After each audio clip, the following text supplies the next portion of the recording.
Queridos, hoje eu resolvi interromper, por enquanto, aquela série de ministrações sobre sacerdócio. E hoje eu queria ministrar a respeito do seguinte tema: a unção de Elias. A unção de Elias. Vamos abrir as nossas Bíblias em Malaquias 4, 5 e 6. Vejam, eu enviarei a vocês o profeta Elias, antes do grande e temível dia do Senhor. Ele fará com que os corações dos pais se voltem para os seus filhos, e os corações dos filhos para os seus pais. Do contrário, eu virei e castigarei a terra com maldição.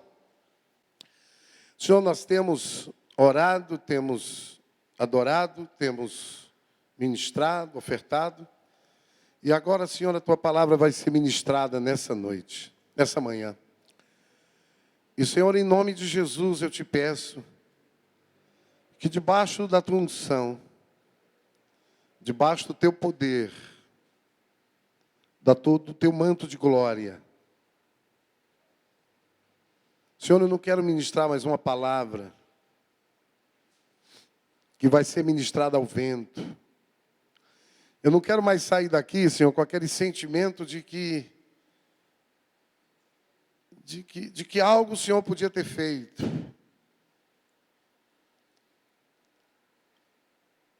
Mas que nessa manhã, Senhor, o Senhor possa o Senhor mesmo ministrar. Que essa palavra possa entrar nas mentes e nos corações de uma forma diferente nessa manhã, eu te peço.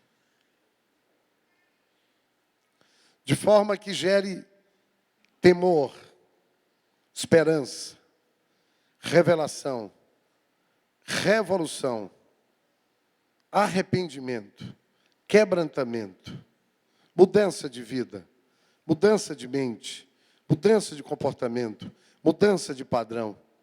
E que o teu povo saia aqui, ao final, mais compromissado, mais consciente da razão e do porquê de cada um existir. E eu te peço tudo isso em nome de Jesus. Amém. Essa mensagem que eu vou pregar hoje,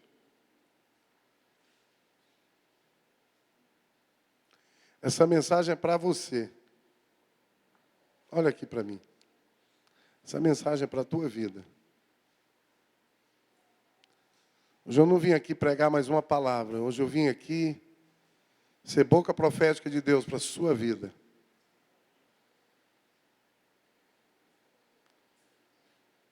Mas essa mensagem não é só para os que estão aqui. É também para os que não estão aqui. É até para aqueles que deixaram a igreja. Essa mensagem é até para aqueles que não têm igreja.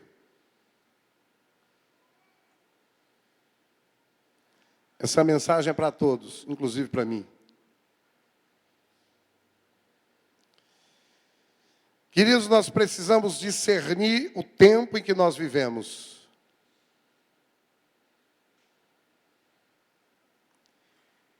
Nós não estamos aqui no mundo a troco de nada, irmãos.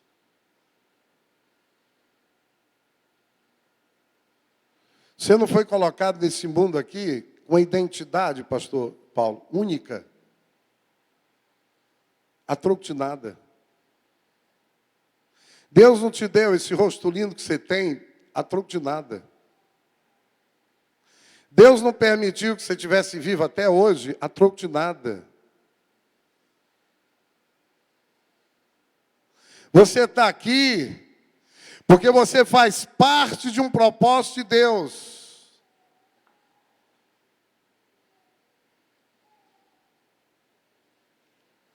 E você precisa discernir o tempo que você vive. O momento que você está vivendo.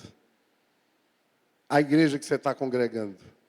A esposa que Deus te deu. A casa que você mora. As palavras que você já recebeu. Porque nós vivemos num tempo, irmãos, de muitas interrogações. Será que a igreja no Brasil está vivendo um avivamento? Ou está vivendo só um movimento? Será que nós estamos realmente experimentando um derramado Espírito? Ou um derramado Espírito não importa para você? O que você espera da sua vida? O derramado Espírito de Deus não importa para você? Você não quer se derramar na sua vida? Ao ponto, irmãos, de nada ter mais sentido e valor a não ser relacionar com Jesus.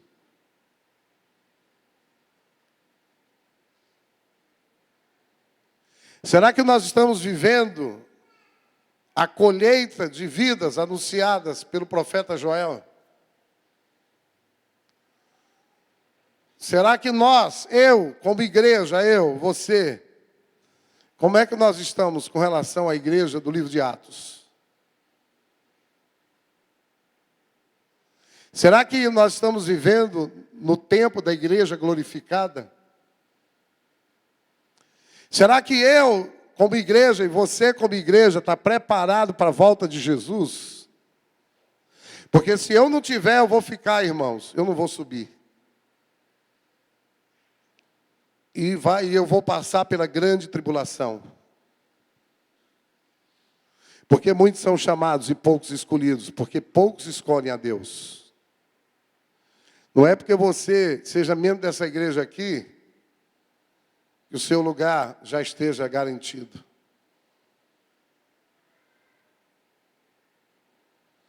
Nós vivemos em um tempo, irmãos, em que a igreja evangélica no Brasil está bem e está mal.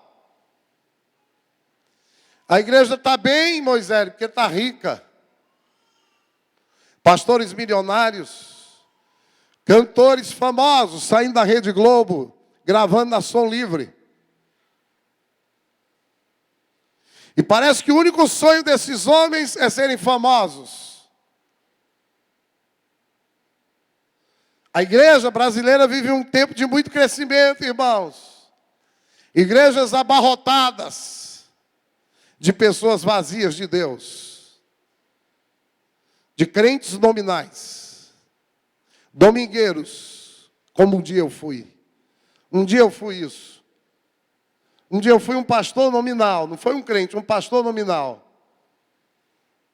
Um pastor que não se relacionava com Jesus.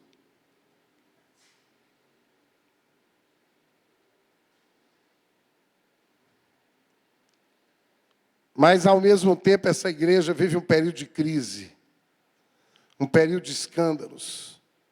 Um período de crise no caráter.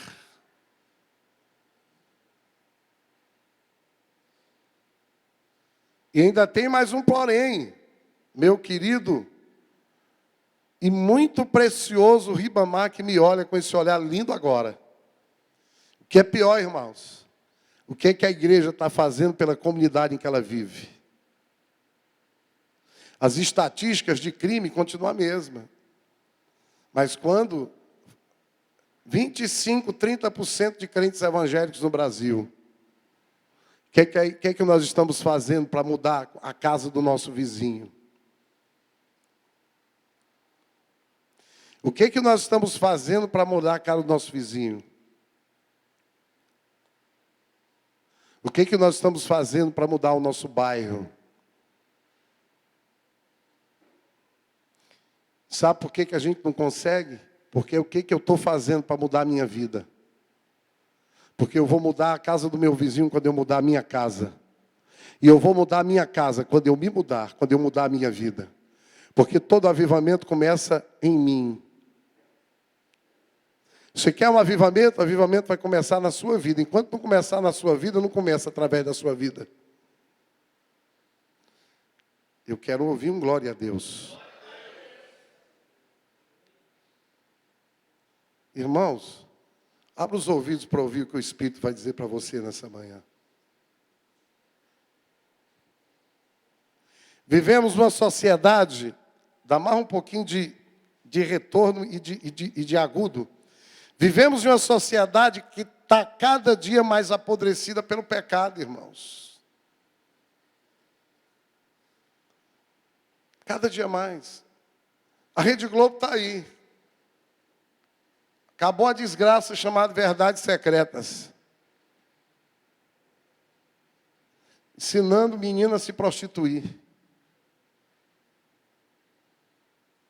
Um cara transando com a mãe e a filha. Um gigolô, se relacionando com homem e mulher. Que mundo é esse, irmãos? Que sociedade é essa? Índice de violências crescentes. Nós somos a 7ª capital mais violenta do Brasil. O que a igreja está fazendo por isso?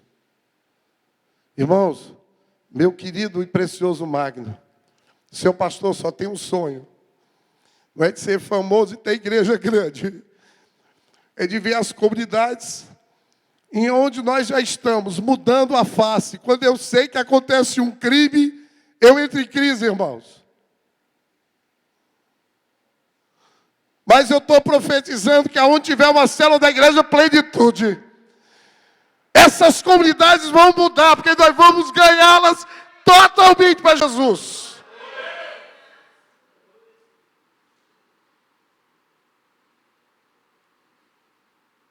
Viu, Neidinha? Estou com saudade da sua casa. Da última vez que eu fui, foi um tiroteio, né, Neidinha? Está melhor. Naquele dia eu dei um grito lá. Nós temos que dar o grito do leão, irmão. Dizer assim, cheguei!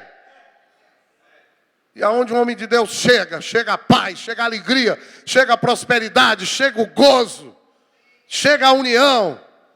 Aleluia!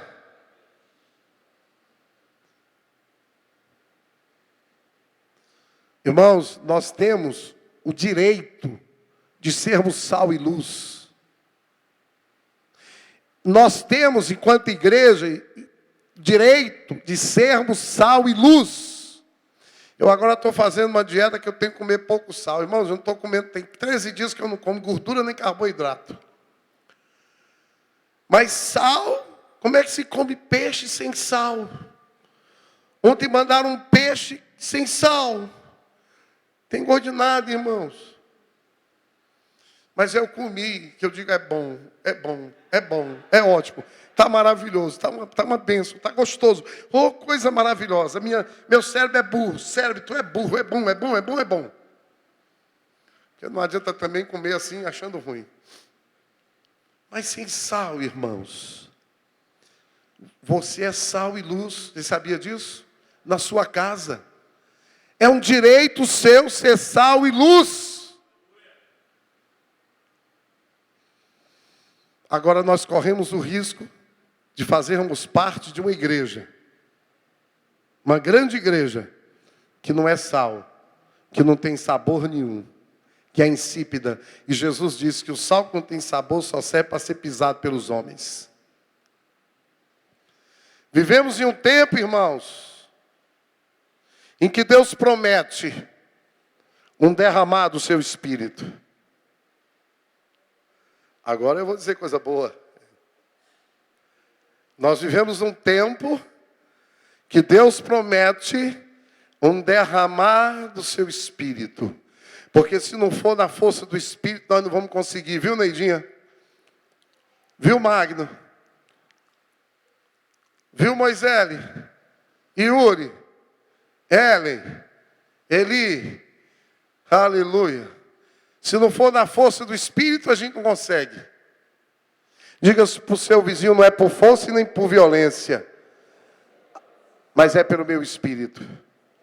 Joel 2:28 diz assim, depois que derramarei o meu Espírito sobre toda a carne, vossos filhos e vossas filhas profetizarão, vossos velhos sonharão e vossos jovens terão visões. Até sobre os servos e sobre as servas derramarei o meu Espírito naqueles dias. Mostrarei prodígios do céu e na terra, sangue, fogo e colunas de fumaça. O sol se converterá em trevas e a lua em sangue, antes que venha o grande e terrível dia do Senhor, e acontecerá, aleluia, que todo aquele que invocar o nome do Senhor será salvo. Porque no Monte Sião e em Jerusalém estarão os que forem salvos, como o Senhor prometeu, e entre os sobreviventes aqueles que o Senhor chamar. Mas o avivamento prometido de Joel, irmãos, é diferente do que muitos imaginam. O avivamento de Joel, ele não virá através de um sistema eclesiástico cheio de mundanismo. Ele não virá através de uma igreja morna e idólatra. Ele não virá através de ministérios que lutam entre si e querem ser melhor do que o outro. Na televisão eu vejo um dizendo assim, eu sou melhor do que o outro. E agora já chegou outro que diz que é melhor do que o outro. E eu fico dizendo, cadê os homens que dizem assim, não sou eu não. Que ele cresça e que eu diminua. Eis o Cordeiro de Deus que tira o pecado do mundo. Cadê os homens que dizem assim, que ele cresça e eu diminua? O avivamento não virá através deles. O avivamento não virá, irmãos, enquanto nós negligenciarmos o caráter em benefício do carisma ou do sucesso. O mundo, ele não vai ser atraído pelo esplendor da igreja. O mundo não vai ser atraído porque o prédio é bonito. Porque tem luz piscando. O mundo vai ser atraído pela glória de Deus. Aonde tiver a glória de Deus, o poder de Deus, o manifesto de Deus. O mundo ele vai ser atraído pela igreja, irmãos, na medida em que ela está cheia do Espírito Santo de Deus. Dá um glória a Deus. Mas nós vivemos também um tempo, irmãos, em que o mundo vai ser impactado pela igreja. Quando a igreja pregar o arrependimento de pecados. Presta atenção aqui. O mundo vai ser impactado pela igreja quando a igreja deixar de pregar a prosperidade e pregar o arrependimento de pecados. Um falso evangelho tem sido ensinado em muitas igrejas lotadas. Um evangelho barato, uma solução barata para as vidas, para os problemas das pessoas. Queridos, Jesus não é um vendedor em busca de atingir uma meta. Queridos, a consequência do evangelho barato é uma igreja de crentes e não uma igreja de verdadeiros discípulos. Nós vivemos no tempo em que precisamos pregar o arrependimento com graça. Precisamos pregar o arrependimento, mas com a graça de Deus. Queridos, quando você prega o arrependimento sem a graça, você mostra que no Evangelho não há esperança, e o Evangelho é esperança para o mundo. O arrependimento sem esperança, ele vai gerar legalismo. E o legalismo é mais prejudicial do que o mundanismo. Porque o pior filho não foi o mundano, foi o legalista. Eu não ouvi, glória a Deus, vocês não entenderam. Vocês ainda estão dormindo, gente? Estou falando aqui do filho pródigo, que era mundano. E eu estou falando do filho que ficou em casa, que era legalista. Ele era tão legalista que no dia que ele viu o irmão voltando, se ele fosse espiritual, ele tinha glorificado, ele era o primeiro a estar na festa. Mas o legalista, ele não festeja quando alguém cai, ele mete o pau, me perdoe o termo chulo. O crente legalista, ele tem até prazer quando o irmão cai. E ele não vai atrás do irmão que cai. Mas o homem espiritual, ele chora quando o irmão cai. Ele diz, meu irmão, a tua queda é a minha queda, a tua dor é a minha dor. Dá um glória a Deus aí, igreja. Porque no mundanismo a pessoa sabe que está errada. Mas no negalismo a pessoa se engana, achando que está certa. Nós temos que pregar o arrependimento regado com toda a graça de Deus. Aleluia! Mas nós vivemos em um tempo muito semelhante ao tempo do profeta Malaquias. E aí vamos para o texto que foi a base dessa palavra. O profeta Malaquias, ele foi levantado, irmãos, por um povo que estava vivendo um tempo de confusão e de frieza espiritual. Os judeus, eles estavam há 100 anos em Jerusalém, após a restauração do templo, da época de Esdras e Neemias. O templo foi destruído, o povo foi levado para o cativeiro babilônico. 73 anos depois voltou. Deus levantou 2 grandes homens, líderes, Esdras e Neemias. E através desses homens veio um avivamento no povo. Os muros foram reconstruídos. A cidade foi reconstruída. E o templo foi reconstruído. Nós estamos vivendo um tempo em que Deus está querendo levantar homens para, através desses homens, vir um avivamento que vai restaurar os muros, que vai restaurar cidades, que vai restaurar pessoas, que vai restaurar nações. Aleluia! Cadê esses homens aqui na igreja, nesta manhã? Quem está aqui e diz, pastor, eu quero ser um deles? Mas o entusiasmo foi sendo arrefecido. 100 anos depois, pode dar mais um retorno aqui, que hoje eu estou meio surdo. Mas 100 anos depois, o povo estava desestimulado. Diga para o seu vizinho como as pessoas se desestimulam facilmente.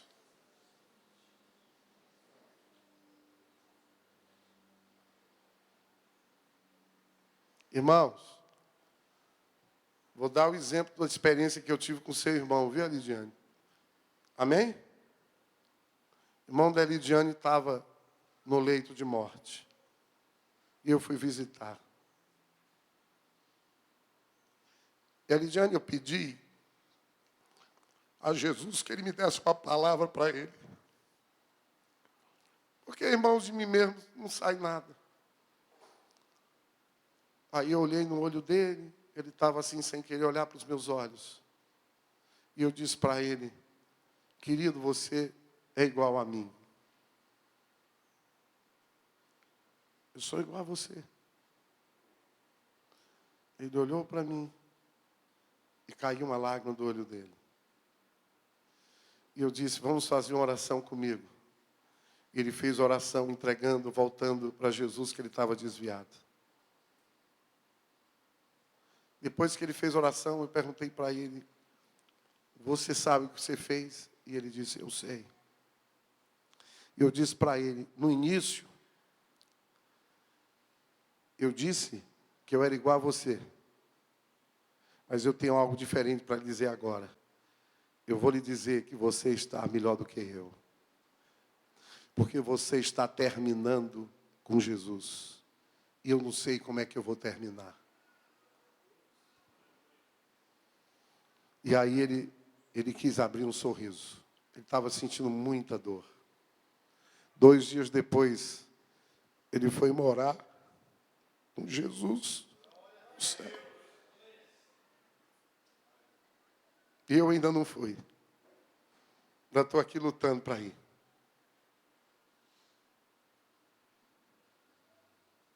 Às vezes eu vejo pessoas que começam tão bem.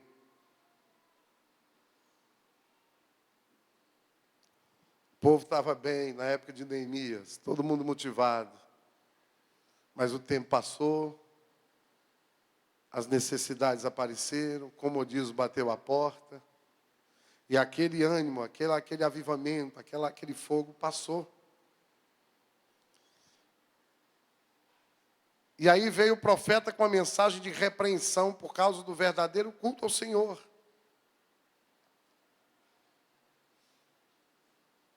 Porque o povo, ele estava agora obedecendo a Deus mecanicamente. Estou fazendo minha célula, mas é porque não tem outro para ir. Estou vindo para o discipulado porque é o jeito. Irmãos, eu vou dizer uma coisa para você. Se você é um líder e está fazendo isso, entregue sua célula. Entregue para mim hoje que eu recebo. Se você está cuidando de alguém, e cuidar de alguém é nesse nível, pare de cuidar, porque é melhor que você não cuide.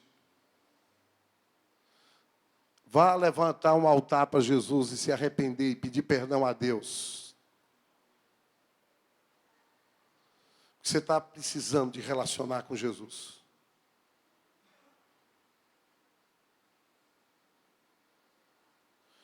E o pior é que, apesar de eles estarem relapsos na adoração e negligentes quanto aos dízimos e às ofertas, eles não conseguiam discernir porque Deus estava descontente com eles. O profeta disse: oh, vocês estão roubando a Deus. Nós estamos roubando em quê? Eu? Sou eu mesmo. O pior não é você estar doente, é você achar que está com saúde. Porque enquanto você acha que está com saúde, nunca você procura um médico e nunca você vai tomar o remédio. Jesus chegou para uma geração e disse: olha, essa geração aqui é saudável, falando dos fariseus. Porque ele estava comendo com publicanos e pecadores.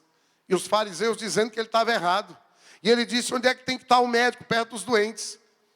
Vocês não precisam de mim porque vocês não estão doentes. Vocês estão bons. Vocês são os bichão. Esses não aqui, eles não, são pecadores. E eles querem comer comigo porque eles reconhecem que estão doentes e precisam de mim. Na verdade, os mais doentes eram eles. Mas um doente só é doente quando ele reconhece que precisa tomar um remédio.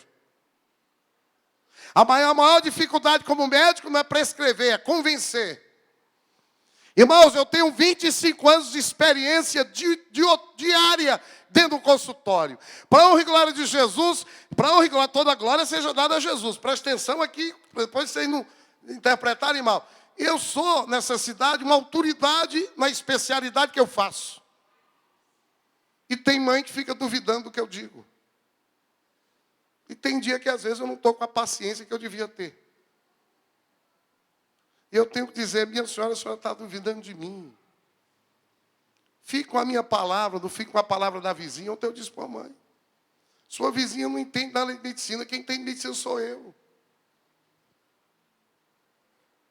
Vocês estão entendendo, irmãos? A maior dificuldade que eu tenho no consultório não é de passar o remédio certo, é de convencer a mãe de que aquele remédio é o certo. A maior dificuldade que o Espírito Santo tem, irmãos, não é de tocar na sua vida, é de convencer você que você precisa de um toque do Espírito da sua vida.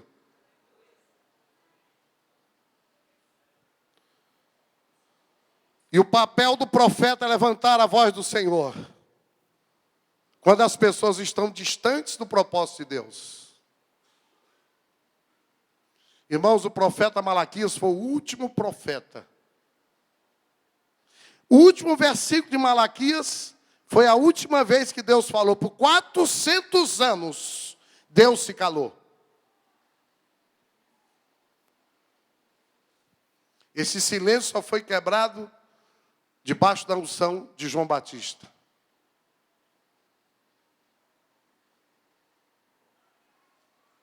E o que é que Deus está para fazer nos últimos tempos?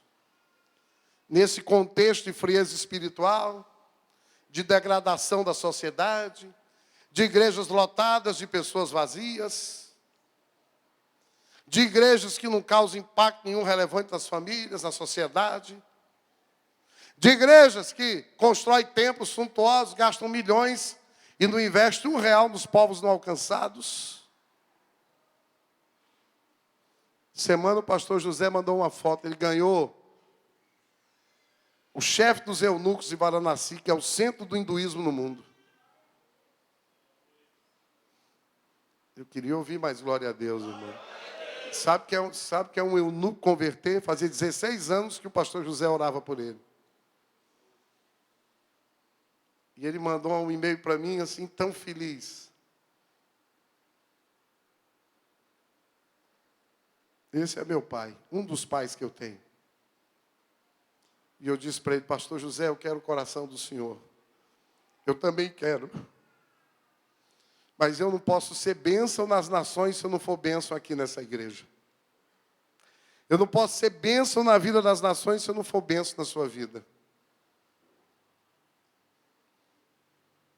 Mas diante de tudo isso, irmãos, Deus tem uma promessa.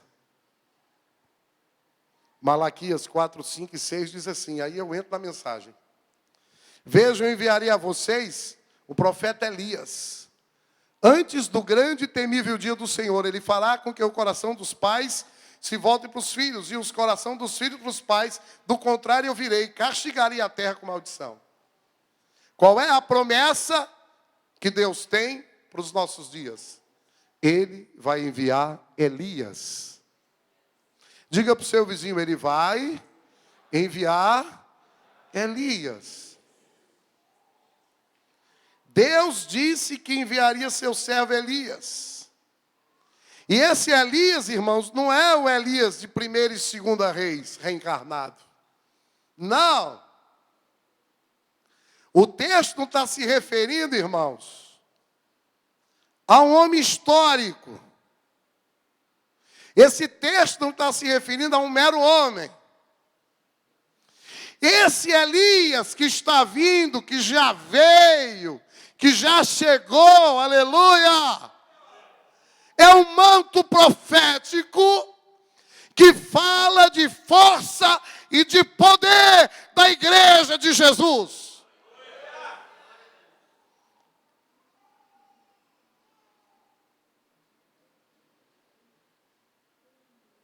Palavra ali vem de duas. El, poder ou força. E A, o nome de Deus. Malaquias estava dizendo que Deus enviaria antes do dia do Senhor um manto. Uma unção profética na força e no poder de Deus.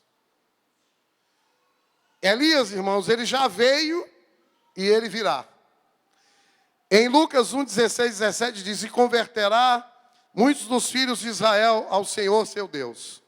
E irá diante do Senhor no espírito e poder de Elias para converter o coração dos pais aos filhos, converter os obedientes à prudência dos justos e habilitar para o Senhor um povo preparado. Esse manto profético, irmãos, ele já veio em João Batista. E ele está vindo através da igreja. E esse manto profético, queridos,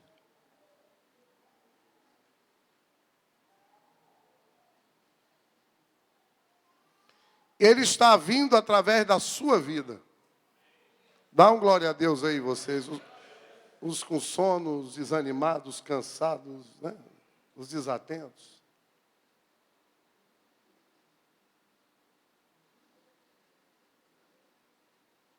Está vindo através da sua vida.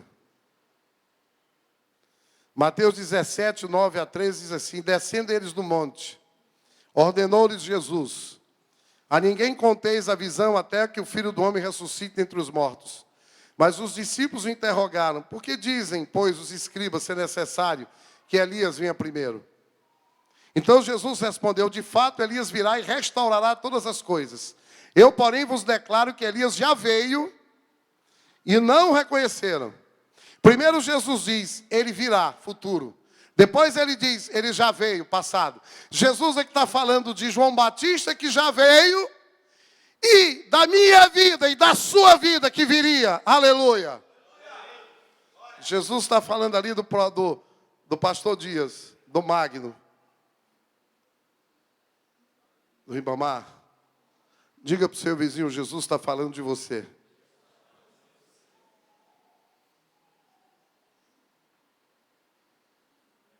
Eu, porém, vos declaro que ele veio e não o reconheceram. Antes fizeram com ele tudo quanto quiseram. Assim também o Filho do Homem há de padecer na mão deles. Então os discípulos entenderam que lhes falara a respeito de João Batista. A Bíblia diz também que Elias viria para preparar o caminho do Senhor. João foi a voz que clamava do deserto. Elias já veio João Batista, que foi o Elias que preparou o caminho da primeira vinda de Jesus. E ele veio na força e no poder de Deus. João Batista cumpriu as profecias de Elias para os seus dias, antes da primeira vinda de Jesus. Mas a Bíblia diz também que Elias viria antes do terrível dia do Senhor. Em Mateus 17, 9 e 13 diz, e descendo eles do monte, eu já li. Não vou ler mais. Antes do terrível dia do Senhor, Elias viria. E esse manto profético de Elias está vindo sobre a igreja. Sobre a sua vida, meu irmão. Antes da segunda vinda de Jesus, Deus vai levantar uma geração que vai agir no poder e na força do Senhor, na unção de Elias. Quantos querem fazer parte dessa geração, desse manto de unção? Não quer não, mano? Então levanta. As duas para eu ver. Para eu não. Não interessa eu ver, eu vou ficar de costa também. Eu quero é que Jesus veja, mas não é só a tua mão não, é teu coração. Porque não adianta a mão levantada e que o coração não queira. Senhor, eu quero essa unção sobre a minha vida. Pai, eu quero esse manto, mais do que tudo, Jesus. Pode baixar agora. Se preparem para vocês verem um pastor diferente a partir desses dias. Se preparem, se preparem, se preparem, se preparem, se preparem.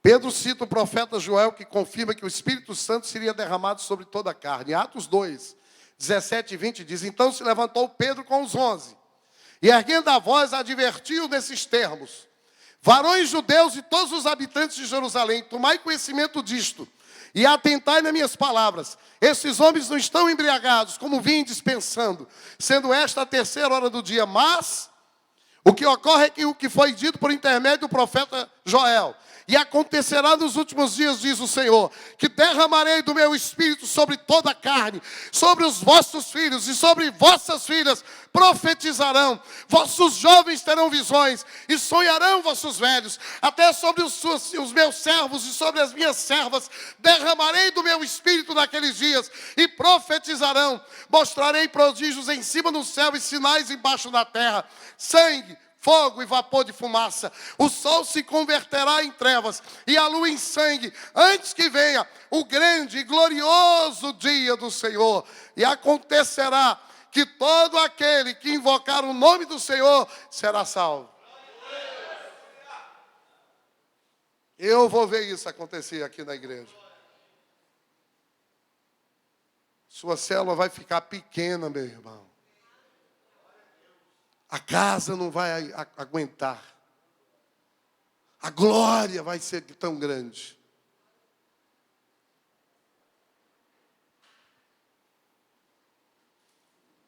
Mas essa unção será derramada sobre aqueles que estão se preparando.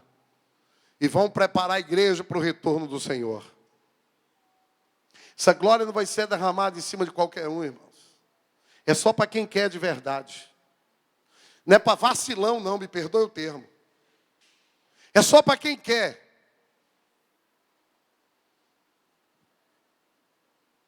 Jesus vem buscar uma noiva, irmão, sem mácula, sem ruga.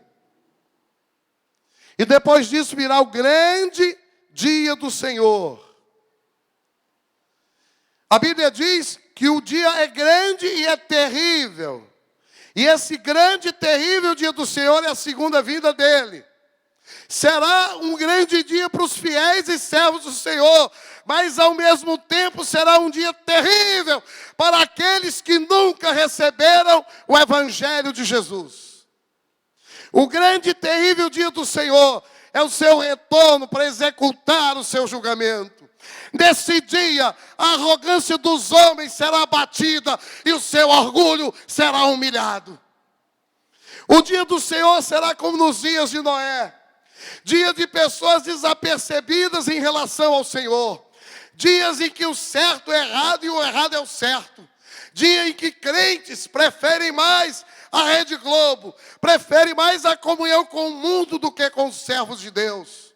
Dias em que muitos crentes serão deixados para trás porque não conseguem abandonar o mundo. Elias virá com propósito, eu já estou terminando.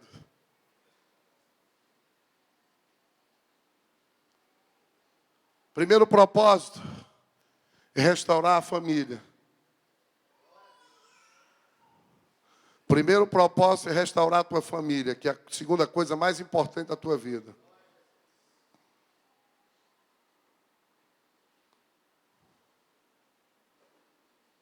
Tem muita gente querendo ser uma bênção no microfone. Com o microfone na mão. Com a guitarra na mão. Com o teclado na mão. Eu quero que você seja uma bênção, com uma esposa na mão, um filho na mão. Jesus quer que você seja uma bênção da tua casa, que tu acorda de manhã e tu olha nos olhos dos teus filhos e abençoa eles.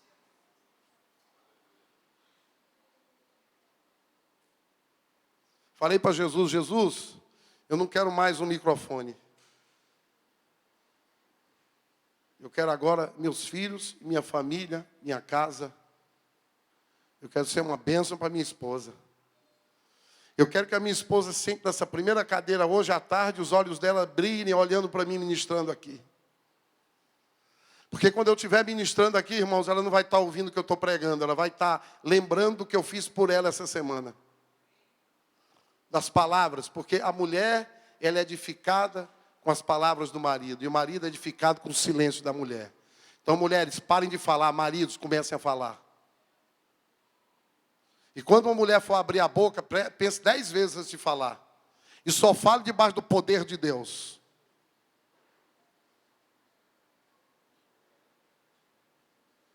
Porque a coisa mais terrível na vida de um filho é uma péssima mãe.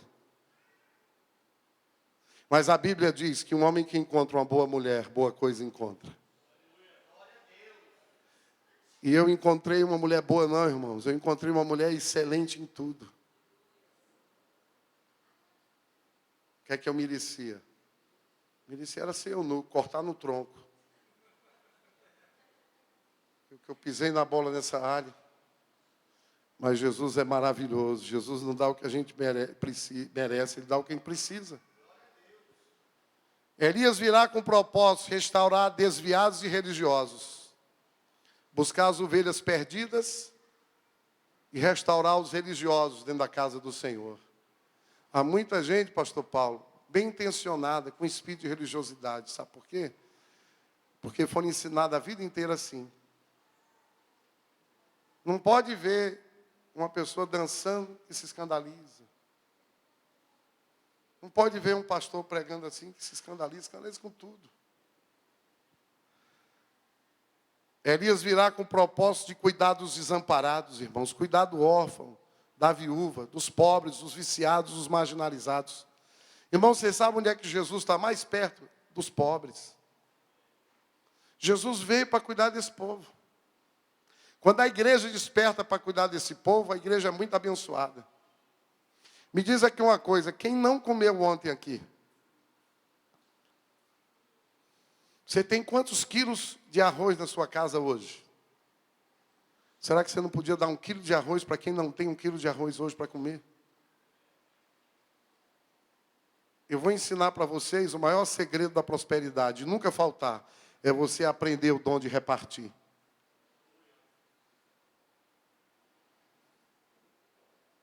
Eu tinha 2 bicicletas, comprei a terceira, eu dei uma.